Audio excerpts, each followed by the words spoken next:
تو یہ جو 2018 میں 2014 میں جو آپ نے دھرنا کیا تھا، تو اللہ تعالیٰ کی شان دیکھو، آج اسی ڈی چوک میں آپ واپس پہنچ گئے. اور یہ آپ کسی انٹرنیشنل سازش کی وجہ سے نہیں پہنچے، آپ کسی ملکی سازش کی وجہ سے نہیں پہنچے، یہ آپ اپنے اعمال سے پہنچے ہیں. یہ آپ اس لیے وہاں پر آج پہنچے کیونکہ آپ کو لوگوں نے ہاتھ اٹھا کے، جھولیاں اٹھا کے بد دعائیں دیں. مجھے آج بھی وہ دن یاد آتا ہے. امر بالمعروف کی آپ بات کرتے ہیں، نیکی کا حکم دو، تو مجھے آج بھی وہ دن یاد آتا ہے جب مری میں منو برف کے نیچے لوگ سیاح جو ہیں وہ دب گئے اور آوازیں دیتے رہے. بنی گالا سے مری کتنا دور ہے؟ 40 منٹس.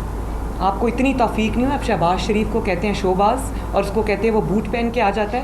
شہباز شریف آپ سے 1000 گنا اچھا ہے. آپ کا اور شہباز شریف کا کیا کمپیریزن ہے؟ وہ تو جب سیلاب آتے تھے اور لوگوں میں پانی جب اتنا گھٹنے تک پانی ہوتا تھا، وہ بوٹ پہن کے اترتے. اس کو خدمت کہتے ہیں، اس کو شوبازی نہیں کہتے. آپ کو اپنی ناک سے نیچے کچھ نظر نہیں آتا اور آپ بات کرتے ہیں شہباز شریف کے اوپر. شہباز شریف کو آج بھی اگر لوگ یاد کرتے ہیں تو اس کی خدمت کی وجہ سے یاد کرتے ہیں.